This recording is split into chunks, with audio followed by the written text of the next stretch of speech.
Good evening, everybody. Thank you, everybody, for coming. We're going to go ahead and open the meeting, if we could. Join us with the Pledge of Allegiance. Shut up. Pledge allegiance To the flag of the United States of America and to the republic for which it stands, one nation, under God, indivisible, with liberty and justice for all.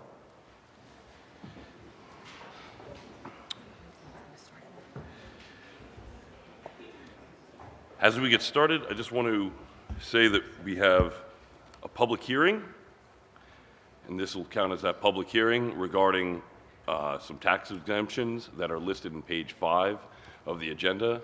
If anybody has any questions regarding those exemptions, they're exemptions that are currently in place. They get renewed each year, but the district has to approve them each year. So if anybody has any questions regarding these exemptions that are in place, be happy to take them. All right. Close the hearing. Perfect. So you close the hearing. Then I'm going to close the hearing on the exemptions. We're going to move on to student recognition, and I will pass this off to Dr. Cuscione. Thank you, Mr. Stout. I'm going to start with, we have Kiera Legge, who's here this evening. And Ms. Hine, I'm going to ask you to come on up.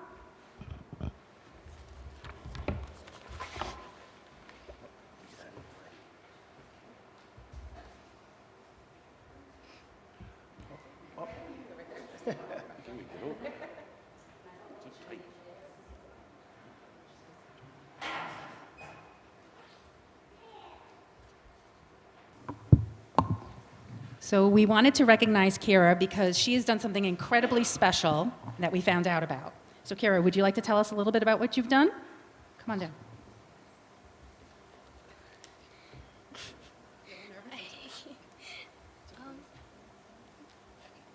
So Kiara did this amazing job publishing books. How many of us have been authors and been able to publish our own books? Kiara has published her own books. Why don't you show us your books?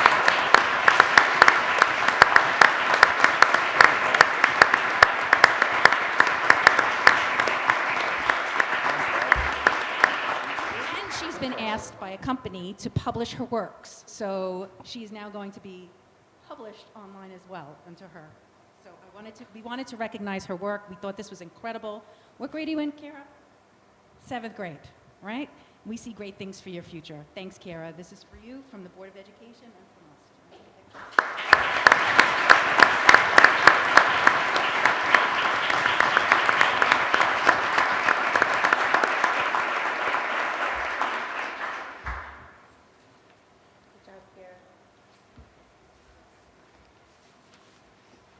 Next, I'm going to ask Ms. Panassi to step up.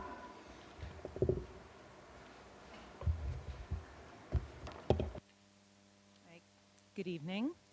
Some of you may know that Friday kicks off Music in Our Schools Month, so I'm first going to take just a moment to acknowledge all the people who help make music thrive here at Mount Sinai.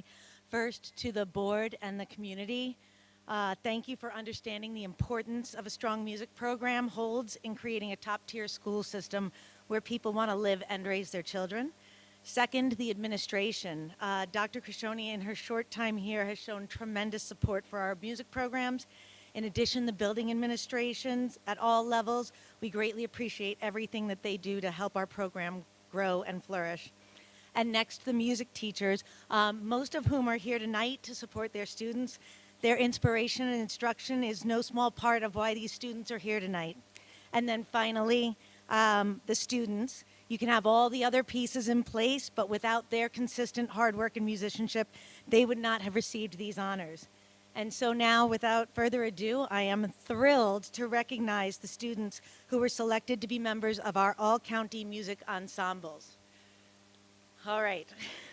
We have a lot of students here, so I'm going to do them by groups, and then maybe we can acknowledge each group at a time. We'll give them out after. Okay, fabulous. So if you could please, the students who are here, if you could please stand when I say your name, okay?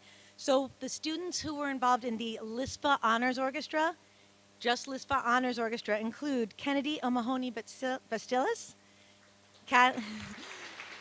Kathleen Hahn, Chelsea Zhao, Tavish Farrell, Erica Lowe, Carrie Wang, and Stephanie Sheehan. Stay standing, stay standing.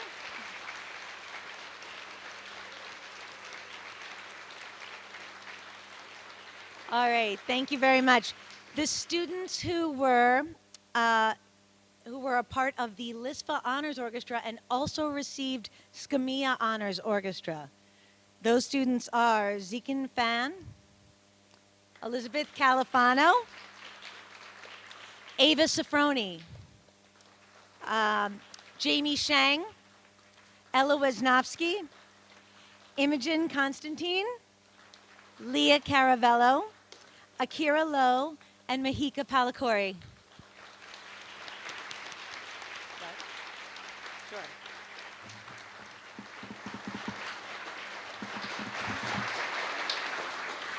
Thank you. Now, the SCMEA students who got SCMEA Orchestra honors.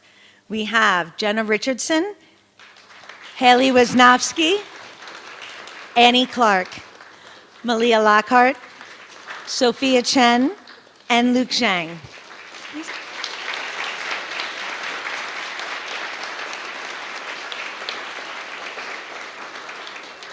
Our chorus SCMEA members are Leah Epstein, Capri Gabrielson, Julia Ortolani, Callie Gabrielson, stay standing, Matthew Rossman, Lorenzo Vargas, Kate Panag, Lucas Patello, Ava Schmidt, Hava Kulasar, and Matthew Manzo.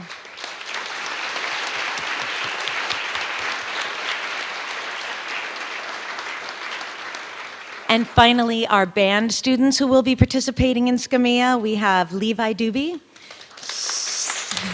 Samuel Doobie, Catherine Lehman, Luke Nagus, Evan Osborne, Morgan Kavanaugh, Molly Hagerness, Dylan Izzo, Austin Luckert, Michael Hahn, Anna Mancuda, and Matthew Fitzgerald.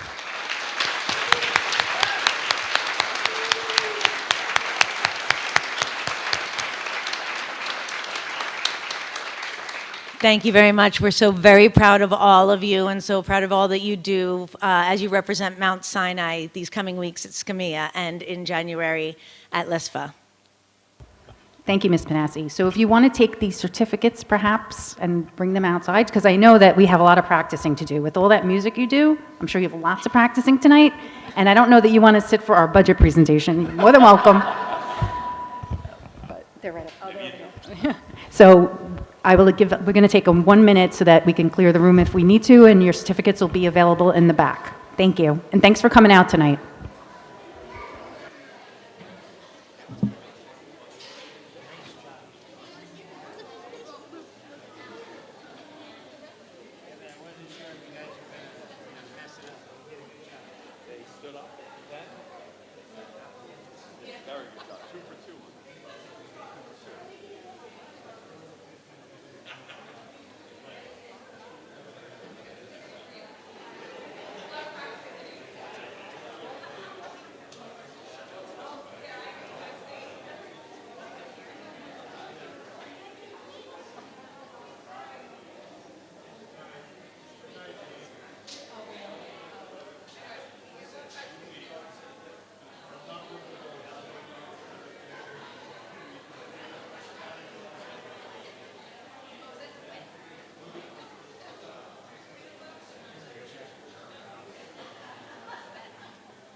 meeting, so that'll be Oh, great. yeah, we're meeting at the firehouse.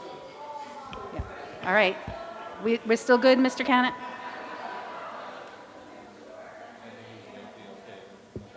Mark?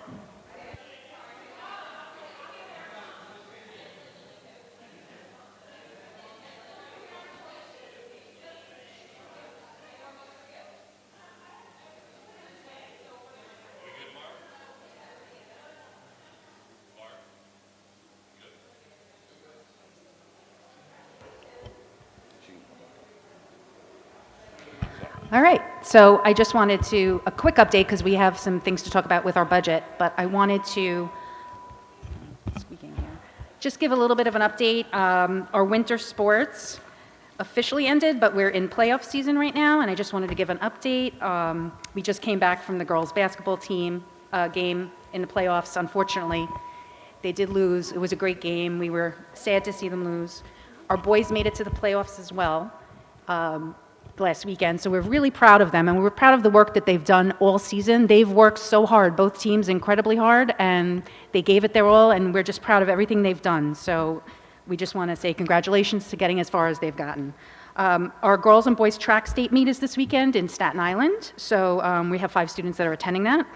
We have our girls cheerleading attending the states in Binghamton this weekend. We just saw a few of us were able to see them with their send-off downstairs at 6:30 today. It was great to see them and send them off for their championships. And Braden, if you haven't been watching Newsday or the news, Braden Farback won the state championship this past weekend for the 2nd consecutive year in wrestling, and he was named most outstanding wrestler, and he's been in Newsday a couple of days, so we're very proud of him. And I know we'll be doing more recognizing for our athletes coming up in the next month or so, but our spring sports are around the corner, March 11th, I think it is, March 10th, March 11th. Anyway, it's around the corner. We'll be starting that very soon, so we're very excited about that. Okay, so I just want to talk a little bit about our budget. This is our second workshop. The areas we're going to discuss are the instructional areas, technology, pupil personnel services, guidance, and ancillary areas. So before I get started on that, I know that I put out some messages to the community. The board has been very supportive in going to different events to get information, because since we last met, the governor came out with the news that she was removing this hold harmless. And so I just want to explain what that means for those that aren't sure. So the hold harmless, basically, there was a formula to create budgets, funding for school districts. And it was created back in the 2000s. I want to say 2007 was the last time they set that formula. And that formula was based on a variety of factors. And what happened is that over the years, the enrollments have changed in many school districts where we've lost students. So instead of reducing the monies that the districts have gotten, they put something in called a safe harmless, so that every year you were guaranteed at least the same money you got the year before. So for years, they would talk about different things to reduce the budget, but something called a foundation aid was really never touched, and they always gave us at least the amount that we got the year before. There were small increases each year. I would say in the last few years, there were no fights about it because of all the government money that was out there from COVID. And so for the last few years, it really wasn't an issue, and they gave us small increases like 2% or 1%, something very small. So we were always able to rely on that money each and every year. Unfortunately, the governor has decided she's going to go back to those levels from 2007 and run the formula based on data from 2007. So looking at things, not accounting for things like school safety, because we didn't have safety officers back in 2007. Not looking at factors such as changes in the poverty rates, changes in students with ENL and needing to provide services for students, social emotional issues and mental health issues. All these issues were not things we looked at back then, but that we have to address now. So although our numbers have gone down as a district for our students, the needs have grown dramatically in so many areas that we still need the funding that we were getting. In fact, we should be getting more. So this has happened to many districts across the state, not just on Long Island. For this year, they were saying they would cut $1.3 million off of our foundation aid. That's a big cut. That's about 10% of our state funding. So we are fighting, and we're working with our local politicians. I know our unions have been involved with us. The board has been supportive to go to a lot of different events where we're learning a lot about how to speak to the governor, speak to our local politicians, finding ways to get that funding back. The Assembly and the Senate are working right now on their budgets. So it takes time for them to come together and decide on a budget to go against the governor's budget. Usually the budget is due April 1st. However, they've already put in that they're going to continue to work way past April 1st. The reason why this is a concern for us is because we have to have our final budget in by a certain date before they finalize their budget. So as of this moment, it's with a $1.3 million cut. We are hoping that they restore that $1.3 million. We are even hoping they would possibly give us that little percentage that we were expecting as well. But we will not know for a while whether we are in fact being cut. So what I wanted to share with the board and with everybody what our strategy is. So for now, what we've been doing is just going through the pieces we had been putting together as our budget that we wanted to present to the community without the cut. However, we are cognizant that in March or April, we may have to change our tactic. So by March, we're hoping by our March meeting, we may have a more realistic view, we may not, but we're also working behind the scenes at looking at the things that we may need to cut back on or tweak. So we're in those conversations. We've been working with our building principals, talking to different administrators in the district and our teachers union to see what are things we can do to possibly save some funds so that it won't have a direct impact on kids. We won't, but like I just want to give everybody that update because while we're talking about this budget as if there isn't the cut, there may be a cut, but we just want to put forth what everybody had asked for the year, and we'll see in about a month or so what exactly we have to do. So I hope that makes sense to the Board of Education, like the strategy that we're using. We are hopeful they will restore that $1.3 million though. So are there any questions on that from the board? Do we think we can expedite the draft consolidated budget maybe a little bit earlier this year then? Is that something we can do, put everything together before the May meeting maybe? Mm-hmm. Oh, before the May meeting? Yeah. Mm-hmm. Absolutely. Yeah, just so we can digest it, yeah. Yeah. Yeah. Yeah. But then, yeah. Yeah. Okay, great. Anybody else? No? Okay. Thank you. So this presentation is really 10% of our total budget. It's some of our meat and potatoes, though, as far as our instructional areas. So I did want to go through. You can see that the little slices of each piece, we have about 6% is special education, 2% is instructional, guidance is 1%, technology 1% of our total budget, ancillary and curriculum development in-service research is 0%. It's a very tiny amount, so it's not exactly 0%, but it's a little bit above 0%. So you can see based on the pie chart what we're looking at, those little pieces that are out. So the first category is curriculum development, research, and in-service training. And what we've done is we sat with the administrators and asked them to go through what they really needed and kind of working from zero, what do they want to have for next year, and looking at the goals that the board has asked me to work on as far as our curriculum area. So there are some areas we did increase based on what we wanted to do in the future. So we do have some contractual, we've kept the contractual the same, we've reduced our materials and supplies, we did increase BOCES, and a lot of the increases you'll see from BOCES is because BOCES rates have gone up and the increase is there. So that's not because we're using more of BOCES, it's just that their rates are higher. So we've only gone up about $3,000 in there. The thing I wanted to just point out to the board, because I know there's been a lot of discussion about literacy. In the past, we had put money in for Teachers College / Columbia literacy. What we're doing is working with Ms. Drusis, who is in charge of our ELA program, and we're working with the staff, the teachers, K through 6, to look at our literacy programs, trying to make something cohesive, comprehensive, that also addresses the science of reading, because that's coming down the pike. So we certainly didn't want to spend money on something that we shouldn't be spending money on.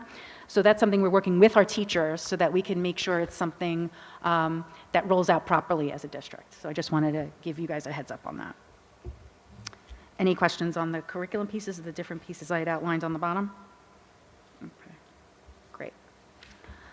Each principal gives a budget that we sit down with them and go over. So these are some of the areas. Again, they kept it pretty low. We had a couple of small increases. So supervision, which are things that keep the building humming. So we've got a small increase there. Instruction for all buildings like home tutoring, materials, certain subscriptions that they're using, consumable materials. We actually went down because we hadn't spent as much, so we reduced that a little bit. Library costs, a lot of that has to do with subscriptions, and again, those go up annually. That's not under our control, but our library programs subscribe to online reference materials, so we have to pay whatever they provide as the rate. And our co-curriculars, we've reduced that amount based on the needs of the buildings. So really, for these budgets, the principals determine what they need in their buildings, and those are what the numbers you see. Okay. Math, science, technology, Mr. Matthews' budget. We had a little bit of a decrease. We had spent some money. What you'll see in some of these curriculum areas is that in the past year we may have spent more because perhaps they had bought a new text or new materials, and then the following year they don't need that anymore, or the vice versa, that we needed something new. So for math, it's just a small increase. There was a reduction in science. Technology, there's an increase. Part of that is an equipment line. I know that we spoke about purchasing new materials for some of our tech programs, so we accommodated, we put in some extra funding and equipment for certain saws that we put in. So our total actually is a reduction of $9,800 in this department. Humanities, world language, and E&L. So we've had quite an increase in our students with E&L services. So we've seen an increase in needs for some of the products we're purchasing and curriculum areas. So on top of that, we also had a small increase in English. Again, we're trying to align things, adding in certain materials. In some cases in the past, we bought partial texts for a grade, like for example, 7th and 8th grade. We didn't purchase for the entire grade in the past. We purchased part of it, but next year we want to purchase the rest of it. So that was in social studies. The other thing is, I personally, for social studies, I know that sometimes the news that's out there and the things we're seeing are not going to be in a textbook. And so sometimes I wonder if it's great to buy social studies textbooks, and I've shared my philosophy. However, there are courses that we have to have the textbooks, such as our AP high school courses in social studies. They require the students have a physical book. And those books are very expensive. So in some of our AP courses in social studies, we had to, for our government course, we had to purchase an expensive book. So that's why you'll see a big jump in social studies. In addition, we wanted to update what we're doing at the elementary level, K through 6. So Mr. Wissis is working with all those grade levels to look at social studies programs. So we did build in some funding in there in case we find something spectacular that we'd like to use. If we don't find a phenomenal program, we would at some point have teachers working together and doing some type of curriculum writing, something, but that would take time and we'd have to pay them. So either way, we would have to spend that money. So I did want to point that out. We're looking at every different thing that we would possibly do. And for world language, again, we hadn't had updated textbooks, so there is an increase for world language.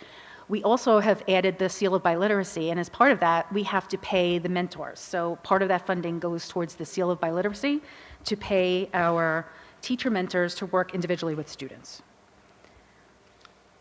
Are there any questions on that budget? Because I know there is a bit of an increase in that one. So and again, I think this is a little bit early, but keeping in the back of our minds with this $1.3 million that we could lose, even if we don't lose that, this is 100% increase on this. Right. Has there been any thought given to a step approach to not be so drastic this year?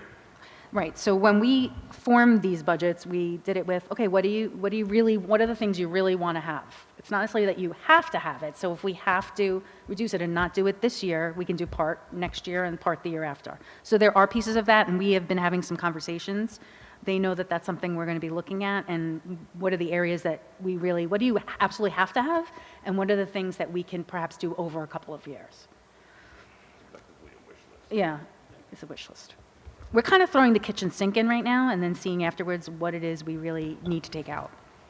Which If that I makes respect, sense, but that's, no, 100% understood. increase in I one know, department's. but I did want to point out that Math Science Technologies budget is about the same now. So they had way less. So while it's double, she actually, is now on the same line as math, science, technology.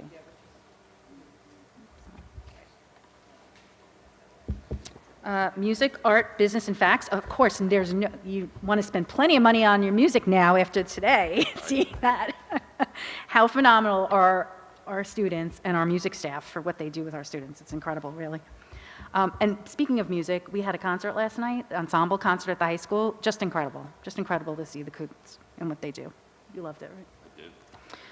So for music, we are basically just a small increase. Same with art, business, and family and consumer science. So Trish, you get a gold star for keeping a small increase. She didn't hear me. Any questions on some of those? A lot of that is consumable materials that they physically use in class, like for family and consumer science, for art, for business, they're physically doing things. Next is phys ed and health ed. Overall, only a $10,000 increase, really, for phys ed. A lot of it has to do with Project Adventure. We have to do mandatory repairs and replacements. We are putting in new equipment for the new PA systems in our elementary school gym / cafe. So that's in there. And any of the materials that we need for phys ed.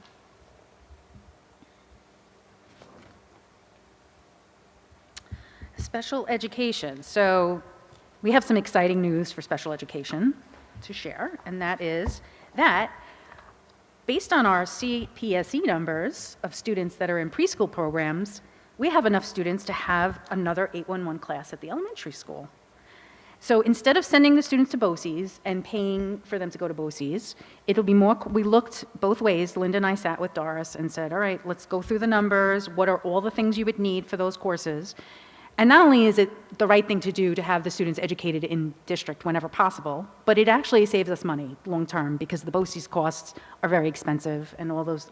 So we really went side by side, and we will be able to open up an 811. And if you've ever heard the phrase, if you build it, they will come, well, there's word on the street that we're having these programs now in districts, so we have other districts inquiring if they can send us students and pay to send their students here. So I think that's amazing also. So that says a lot about our programs, and that ultimately could be a funding stream for us. So I think it's a good idea to do that whenever we can. We don't even know if we can accommodate the kids, but we might be able to. And I just think that's a great way to get us some additional funding whenever possible. So keeping that in mind, we've looked at the equipment and what would be necessary. So equipment to go with that new 811 class. Contractual, we were able to go down. Material and supplies went down. Tuition, you'll see the tuition went up. That tuition is for not BOCES tuition. That's for programs that are other schools. And what happened is their costs have gone up, and we also never know when we get students coming in where they're going to be. So we have a student moving in, and we need to place them outside of the district that's not a BOCES placement. So we always put some extra money in here.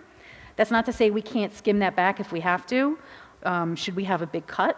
But so some of those areas in special ed, we always kind of have to roll the dice and have some extra money in there in case students move in. We also could have students who leave and don't require certain services and have some, funds in those particular budget areas. So I did want to bring that up. We do kind of have a cushion in there just in case. Textbooks stayed the same. BOCES, again, they went up not only because of their increases as far as their amounts per student, but the other phenomenon that I wanted to point out to the Board of Education is that there was a ruling, a federal ruling that says that students are required to be educated till they're 22 years old. It used to be 21 years old, or the end of the school year. Now it's 22 years old. So we have to account for students that are at BOCES or any place else extra time that we didn't initially have. So that's another concern, and the state, if they stay past a certain point, won't reimburse us for that. And summer special education, again, we have to provide special education program in the summer for our students. So that's the increase overall, 134,000. Are there any questions on the special ed budget? Technology. I got somebody's attention in the back. Mark saved the district a ton of money this year. They thought it was a typo, Mark. Well, thanks to the grants that we received through COVID, which allowed us to buy certain technology equipment such as Chromebooks and other materials, we were able to purchase many of the Chromebooks we would need to give out to our students. So instead of having to put it into the budget for next year, we were able to purchase them with grant funding. So that's a big drop between $70,000 that was budgeted this year and $8,300 for next year. So I guess you really get the gold star mark. Contractual went down. In some areas, what you'll notice with technology is that programs either are purchased through BOCES or directly through a company, depending on the cost savings. When we purchase things through BOCES, we have to pay a 15% fee on top of the cost of the product. So sometimes Mark is able to get us a good deal. And so the initial budget I had sent out to the board actually had a higher number. We were able to get a better number, a lower number. So this is less than what I had initially given you. Material and supplies, minimal increase. Software went up because we're going to be purchasing software directly through a company and saving us some money. And so the BOCES cost I initially gave you went down, even though that's higher. Now, we had added in things in there. We had spoken about things like add-ons for Power School, we are adding on compliance training for professional development for Superintendent's Conference Day and throughout the year. We're adding in a scheduling program and a work order program for our facilities and our technology departments. And so these are some other areas, and other products just have gone up in price tremendously. And unfortunately, when the districts are using these programs, we don't have any other choices because there's not a lot of games in town when it comes to My Learning Plan or some of the other programs we use. So we are beholden to their increases. Any questions on that? Guidance. So we have guidance at both the middle school and the high school. Some of the things we have planned as part of our capital projects for next summer, or some of the other projects we had, we're having the carpeting done in this room, the floor totally redone. And so our guidance offices are right here. There's going to be some reorganization, should I say, Mr. Premataris, of our guidance office and moving furniture around. And so since they're getting new flooring in, it's time to update a couple of things in there. So we are putting in a display board in there for students to be able to see, an electronic display board so that they can see, like an information board, and they can get information while they're waiting for guidance counselors. We're also getting the larger file cabinets that are in there that are newer, and we'll be using the old ones in classrooms. Our contractual costs went up a bit. That's the base package for Power School, I believe, and some material supplies, and BOCES nominally went up. Any questions on that? Okay, occupational education. So BOCES has, what they do for occupational education, and so that's their program, is they look at the average of how many students we've sent over the last 5 years. They have a 5-year average. And so they charge the district based on that average. So we get charged 19 students, whether we send 19, or whether we send 25, or whether we send 15. The problem is we also have to pay for transportation. So we can't send just 25 because we also have to pay for transportation and all the other pieces. The other thing we're noticing is that BOCES does not have the space for many students. So as much as we'd like to send more students, they actually don't have the space for it. There are districts out there that unfortunately are paying a certain amount per student, and they don't even have spots for them for occupational education. So there's been a huge increase in people wanting to go to occupational education, but this is the amount that it costs for our 19 students to be able to attend, and that's without transportation. Any question on that? Adult Ed is a self-sustaining program, so those costs are just gone up. That includes our driver's education, and increases and running quite a few driver education sections. So our summary listed below, it's a little hard to see there, but our increase overall for all of those sections was $211,000 and $889.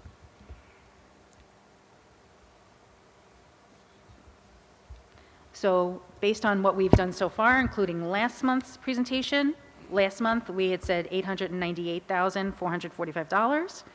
for this month, $211,899, which has a change of $1.1 million about and change so far. Our next meeting, we're going to talk about operations and maintenance, grounds and security, athletics, salaries, and update. We're going to have an update for our benefits costs. Thank you. And just some upcoming events. We've got Battle of Educators on Friday. You don't want to miss it. That's going to be an awesome event. We have kindergarten registration happening next week. The PTO is having a ladies' night out next Friday, I believe. Oh, next Thursday. We have Superintendent's Conference Day next Friday. And don't forget Daylight Savings Time. It's around the corner. Change your clothes. Woo. There you go. Thank you. That's it. Thank you very much. Appreciate that.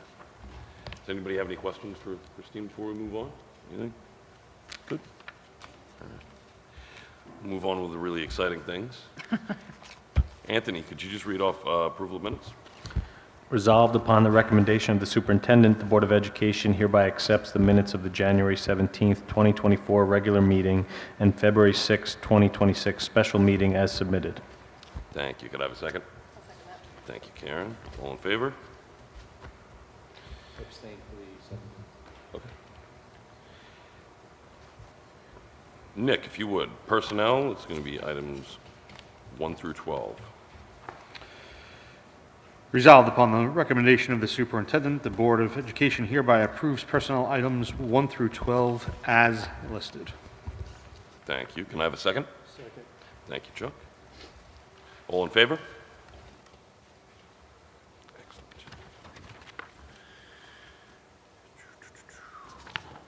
There we go. John, 7 action items. Resolved upon the recommendation of the superintendent, the Board of Education hereby approves action items 1 through 9 as listed below. Thank you very much. Can I have a second? I'll second that. Thank you, Karen. I'm sorry if I didn't ask any questions on any of this. All those in favor? Excellent. Thank you. Oh, now we're going to find my way to it.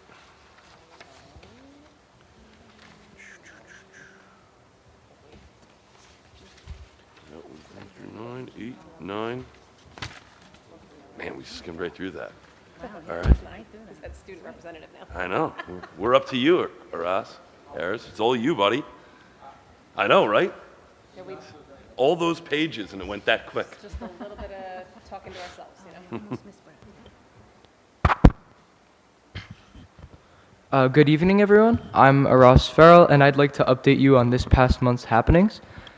The elementary school had a busy month. For starters, the 3rd and 4th graders enjoyed the Spin, Pop, Boom Science Assembly. The Fire and Ice Science Assembly for kindergartners, 1st and 2nd graders also was received very well. The PTO and SEPTO sponsored both of these events. PS I Love You Day. To commemorate PS I Love You Day, the students created tokens which captured this year's theme of love is meant to be given. The tokens allowed students to express how to love yourself, others, and the world. Students collected these tokens in a piggy bank for all to see. Working in conjunction with legislator Chad Lennon, the students created a way to honor our community's veterans and active duty military personnel. The students wrote meaningful Valentine's Day cards that were delivered to them. Students in kindergarten celebrated the 100th day of school by dressing as old folks. The PTO sponsored the Winter Book Fair. Students were able to view new book selections and discover new authors, stimulating their interest in reading. Mrs. Pendergast visited our 4th graders and spoke about Mr. Pendergast's fight with ALS. She described his determination and optimism. The elementary school will be supporting the Ride for Life this May. The elementary school ran 2 campaigns. The student council collected coins to support the Leukemia and Lymphoma Society, and students donated cans of soup to Hope House Ministries in Port Jefferson. In the middle school, our 5th and 6th graders, along with the student council, made Valentine's Day cards that were delivered to the veterans as well. Our 8th graders ran a fundraiser selling teddy bears in order to support their Moving Up dance in June. And then to the high school, this is a long one, so buckle up. It It was a very busy few weeks for our sports teams in high school. For boys winter track, our student athletes earned all county in the 3,200 meter run and shot put. 2 athletes will be attending states this Saturday, so way to go. In girls winter track, our athletes had a strong showing at the Long Island Elite Meet at St. Anthony's. The girls are the Long Island champions for the 4 by 800 meter relay. Additionally, in the 1,500 meter freshman sophomore race, Callie Sheffield beat the meet record.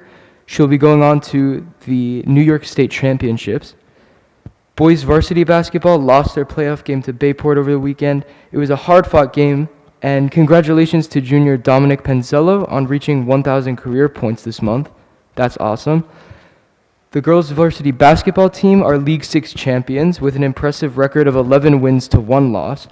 Stay tuned for the results of their game tonight at Center Reach High School. To reiterate, a big congratulations to Braden Farback to winning his 2nd state championship title in wrestling. That's outstanding. Almost done. On February 17th, the Mount Sinai varsity cheerleaders secured their 8th county crown, winning the Class C title. They'll represent Section 11 in the state championships on March 2nd. The Business Law Club visited Riverhead Correctional Facility. Members toured with a correctional officer to witness firsthand a prison cell environment. They spoke with 2 inmates about their institutional experiences. FBLA made it to the top presenters for the 2nd round of the business plan competition, presenting business rationales, market analyses, internal and external environments, financial highlights, and marketing mix to 2 judges. On January 25th, the high school put out the annual variety show. It was highlighted by beautiful singing, hilarious comedy, and spectacular musical performances, concluding with the faculty all-star band, the Grade Keepers. On Saturday, February 3rd, 5 of our Ocean Bowl club members competed in the Bay Scallop Bowl against teams from the tri-state area. This was an all-day event that challenges students in areas of marine biology, chemistry, physics, and environmental sciences. Our team placed an impressive 4th in this highly competitive bowl. And on February 9th, 8 of our talented students participated in the inaugural high school hackathon organized by Stony Brook University's Center of Excellence in Wireless and Information Technology, or SUIT for short. Students were able to showcase their computer skills by tackling challenges in areas such as algorithms, data science, and machine learning. Mount Sinai won the following awards: the Problem Solver Extraordinaire Award for demonstrating exceptional skill in identifying complex problems throughout the event, and the Team Synergy Award for the strongest collaboration between team members. Students said it was an enriching experience focused on real-world problem solving. During the midwinter recess, our Model UN members attended a 3-day conference in Manhattan with thousands of students from around the world at different venues, including the United Nations building. Model UN conferences resemble the real United Nations, and members act as delegates from an assigned country in the UN. Student delegates present their positions and work with other nations to help resolve real-world global issues in a diplomatic manner. Awards were given to the delegates at the end of the conference, and 5 of our Mount Sinai students received the highest possible individual awards. The Mount Sinai team also placed first as the Best Small Delegation Award. We're very proud of that. And finally, last night, our musicians performed at the ensemble concert in the high school. Members of the orchestra, band, and chorus showcased their talent in a great concert. Thank you. Thank you, Ross. Very good. We accomplished a lot this month. A lot has been done. And with break. Yes, hence the shortest month. All right, with that, do we have any questions from the community? Sure. Yeah, you got your hand there first. Just do me a favor. Anybody who's going to ask any questions, people at home can hear. I've had some problems with that in the past. Hi. I was looking at the district calendar for 24, 25, and you put in a Superintendent's Day and a snow day for the 2 Eid holidays. I know we discussed that here, and that was the way it was going to be managed. But I'm just wondering, why you didn't put Eid in there? You have it as Snow Day, Superintendent's Day. I think it would have been, the optics would have looked better if you said Eid. All the other holidays are listed as the holiday. And we're trying to get this community, we're trying to embrace this community. So why not call it what it is and then put, either put /Snow Day or something like that. I thought it was not so great to put it that way. So, yeah, so I think primarily some of the reservations that we had with making it an official district holiday versus all of our other holidays that are state holidays, it's 2 days and they're days that shift. And we wanted to have the ability to use superintendent days, use snow days, to know that we can cover the day and it not wind up falling on something that would be conflicting, if you know what I mean, for it to be an issue. But yes, I see what you're saying. I think the optics look bad when everybody else has their holiday named and this is just Snow Day. That was my first concern. But also, all the other holidays are floating holidays. All the Jewish holidays are floating holidays. It's not like they're a fixed day. So yeah. There are also state holidays that the state has nothing going on, nothing, and So every, they pick every that? district is closed. Okay. Okay, I hope that, all right, I hope that can get fixed in some way, because my only point was, I'm happy that you even did this much. I think everybody appreciates that you were able to even get it on the calendar. Mm-hmm. But it would look nicer if you named it. No, I understand your concern, and we'll discuss it a little further. Thank you.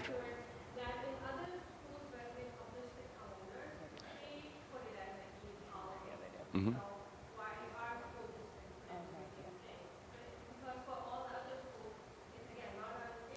Well, we're also utilizing it partly as a superintendent conference day that we have to utilize, that we have to have in the thing. If we do it separately, it's in addition to.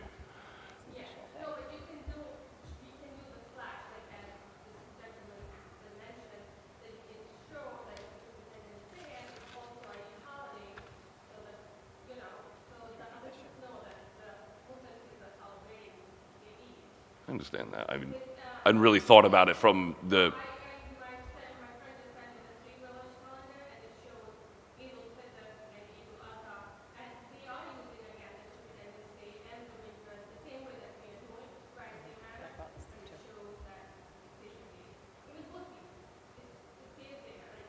Mm-hmm.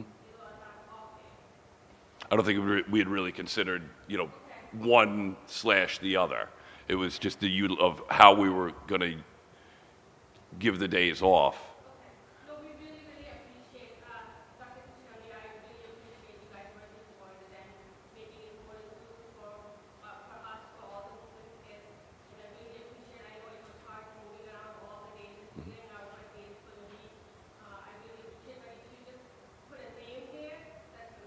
Right, the verbiage makes a difference. Yeah. Sure.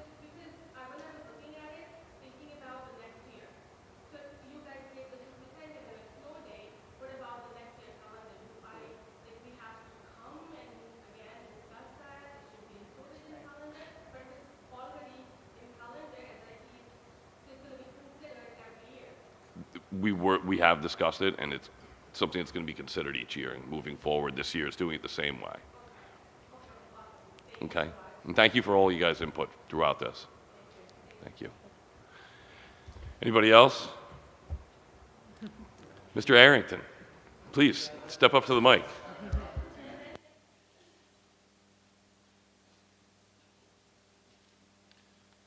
Hello, everyone, and everyone at home. So I would like to talk to you for a minute in my role as president of the Mount Sinai Civic Association and just give a brief little bit of information about a project that has been proposed in the town that may have some impact on the school district, maybe positive, maybe negative. There is an application into the town of Brookhaven for a zoning change at 646 Mount Sinai Quorum Road.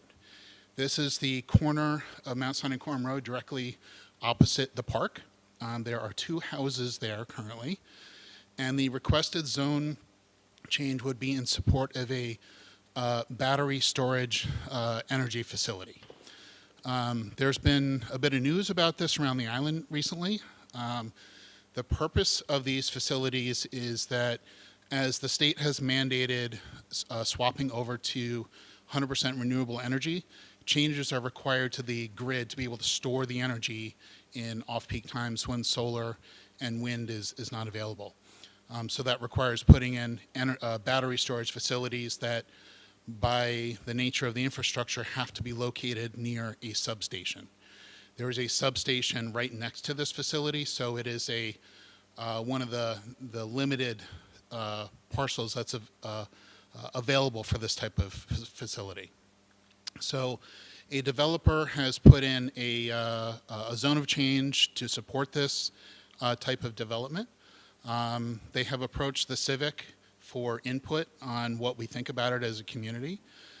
So what the Civic is doing at the moment is investigating what impact this would have on the community, safety issues. There have been in the past concerns about what happens in event of a thermal runaway, things of that nature. So the Civic is engaging with the developer, with the fire department. We have a meeting coming up where the three parties, the Civic, the fire department, and the developer, will be meeting to discuss what this project really means and to ensure that our community is prepared in the event of an emergency. And it also may have some impact on the school district, because one of the things the developer pitched to the Civic Association was increase of tax ratables by changing it from residential to a light industrial zone. So they're kind of saying this is going to bring in more money to the school district. At the same time, they have filed an application for a pilot, which the Civic doesn't like pilots. We feel it doesn't really give the true tax rateable to the community. So the Civic has sent a letter to the town of Brookhaven stating that at this time the Civic doesn't have an opinion on the project because we're investigating it. And we don't support a pilot. So we've put that out there. So I wanted to make sure that the Civic is communicating with the school district so that in the event this project does go forward, you're aware of potential tax implications, and also if there's a need to update any emergency preparedness, because this facility will be pretty close to the school, that those plans can be adjusted as necessary, and everybody can work together with the fire department, state officials, et cetera, to make sure that the community is safe in the event that this goes forward. So I would like to invite anyone to come to the Civic meeting this coming Monday if you want to discuss it further. I imagine there's going to be some folks that have some questions about it. It's getting out in the community. And then as we get more information on the Civic side, we'll render an opinion as if we want to support it, if our membership wants to support it, if we want to oppose it, or offer no opinion at all. And that'll be based on the information that we get and how our membership feels if this is an asset or detriment to our community. Okay? That's it. Anybody else have any other questions? Just before adjourning, Mr. Primataris, senior trip is next week. Good luck. Enjoy. Have fun to you and the staff.